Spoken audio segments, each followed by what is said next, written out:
करोड़ की संपत्ति, भक्तों के दान से बने बड़े बड़े आश्रम, 5 स्टार होटल जैसे हैं बाबा के आश्रम। नमस्कार, कैपिटल टीवी की स्पेशल स्टोरी देख रहे हैं आप और मैं हूं आपके साथ प्रियांशी मिश्रा। 17 साल पहले गुप्तचर विभाग के सिपाही के पद पर सूरजपाल के नाम से मौजूद रहे और वर्तमान में नारायण साकार हरि उर्फ भोले बाबा के नाम से जान जाने वाले बाबा की 100 करोड़ से अधिक की संपत्ति होने का दावा किया जा रहा है। वेस्ट यूपी में बाबा के कुल 24 आश्रम होने की बात सामने आई है और इसी आश्रमों में वो अपने भक्तों से मुलाकात करता था। भोले बाबा के इन आश्रमों में किसी भी चीज की कोई कमी नहीं है।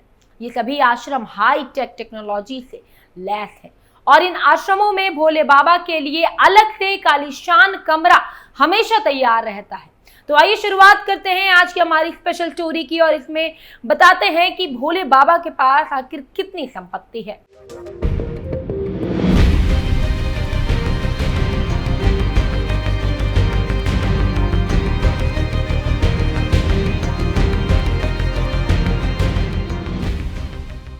ये मैनपुरी का वही आश्रम है जहां पर सत्संग में हुए हादसे के बाद बाबा आए थे। ये आश्रम कुल 21 बीघा जमीन पर 5 स्टार होटल के तर्ज पर बना है। इस आश्रम का नाम राम कुटीर चैरिटेबल ट्रस्ट है और जमीन को उनके किसी भक्त ने कुछ साल पहले उन्हें उपहार स्वरूप दिया था। आश्रम में कुल 6 कमरे बाबा के लिए हमेशा तैयार रहते हैं और बाकी 6 कमरों में उनके सेवादार और कोर कमेटी के सदस्य रहते हैं। आश्रम में कुल 80 सेवादार हैं और इस आश्रम की कीमत करीब 4 करोड़ है। अगर भोले बाबा के स्टैंडर्ड की बात करें तो वो फॉर्च्यूनर गाड़ी से चलते हैं और उनके काफिले में करीब 2 दर्जन से अधिक लग्जरी गाड़ियां मौजूद हैं। नोएडा में भी भोले बाबा का एक आश्रम है जिसकी भव्यता का अंदाजा इस तस्वीर से लगाया जा सकता है। कानपुर और संभल जिले में भी बाबा का आश्रम है। इसी के साथ बाबा के कुल 24 आश्रम है। बाबा कहते हैं कि वो दान और चढ़ावा नहीं लेते। तो अब सवाल ये उठता है कि ये सारी संपत्ति फिर आ कहां से रही है और जो जमीन उन्हें दान के रूप में मिलती है उसे वो किस कैटेगरी में डालते हैं और उसका उपयोग वो किस तरह करते हैं। कानपुर में बने बाबा के आश्रम की बात करें तो ये आश्रम किसी होटल या रिजॉर्ट से कम नहीं है। इस पूरी वीडियो में आप बाहरी हिस्से के साथ ही साथ अंदर के आश्रम को भी देख पा रहे होंगे। किले जैसा दिखने वाला ये आश्रम काफी भव्य है। इसमें फर्श ऐसी कि शीशा भी इसके आगे फेल है। इस आश्रम में लगे गुंबदों को सोने का रूप दिया गया है। बाबा आए ना आए लेकिन इस आश्रम को हमेशा उनके लिए तैयार रखा जाता है। हर तरफ चमक दमक देखने को मिल रही है और छत पर कई प्रकार के झूमर कुछ अलग ही अंदाज में लटके हुए हैं। और ये बाबा का सिंहासन है जहां वो बैठा करते थे, मानो किसी राजा का सिंहासन हो। बाबा दूसरों का नाम आगे रखकर इस तरह आलीशान किले जैसे आश्रम बनवाता था। भोले बाबा का शनिवार को न्यूज एजेंसी ANI पर 2 जुलाई को हाथरस में हुई भगदड़ के मुख्य आरोपी देव प्रकाश मधुकर द्वारा नई दिल्ली में पुलिस के सामने आत्मसमर्पण करने के कुछ घंटों बाद आया, जिसमें 121 लोगों की जान चली गई थी। बाबा सूरजपाल उर्फ नारायण साकार हरि उर्फ भोले बाबा ने यह दावा किया है कि वो हाथरस सत्संग भगदड़ की घटना से उदास थे। उन्होंने प्रभावित परिवारों से न्यायपालिका पर भरोसा रखने की बात कही है। भोले बाबा ने कहा कि जो भी उपद्रवी हैं उन्हें बख्शा बिल्कुल भी नहीं जाएगा। भक्तों की आस्था और विश्वास के बूते पर बाबा सूरजपाल ने अपना धंधा फैला रखा था। बाबा कोई दान नहीं लेता था लेकिन उसके शातिर तरीके से ट्रस्ट बनाए और उसके नाम से जायदाद खरीदी। देश भर में करीब 14 आश्रम होने का पता चला है। आश्रमों के पास 100 करोड़ रुपए से ज्यादा की जमीन है। लग्जरी कारों का बड़ा काफिला बाबा के पास है। काफिले में 25 से 30 गाड़ियां हर वक्त होती हैं। बाबा खुद फॉर्च्यूनर से चलते हैं। खुद के नाम संपत्ति नहीं खरीदकर वो स्थानीय लोगों को ट्रस्टी बनाता था।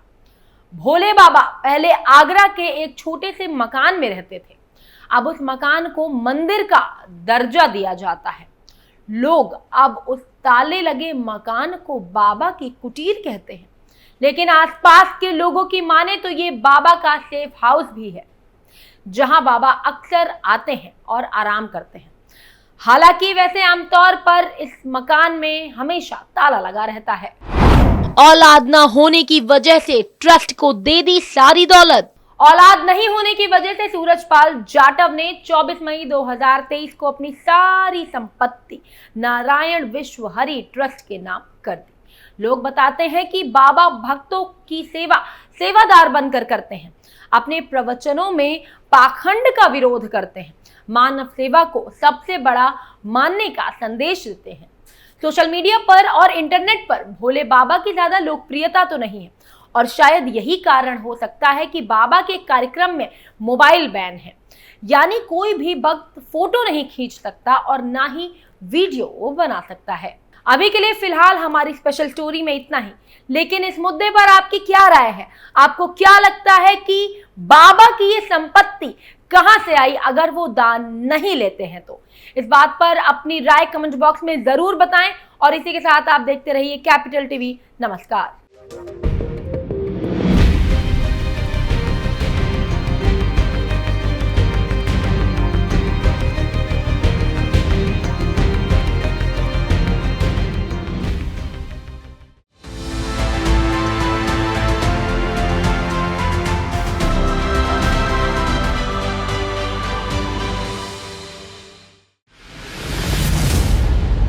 मैं राजनीति करता नहीं, पर राजनीति को बहुत गहरे तक समझता हूं। मैं लोगों के बीच रहता हूं, लोगों के मन को अच्छे से जानता हूं।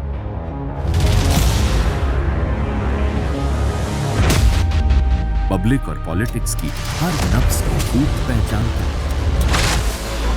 संघर्ष की सियासत से सत्ता के सिंहासन तक मैं हर खबर से खरा सच निकालता हूं। ना कोई दौड़, ना कोई race. Capital TV, Uttar Pradesh.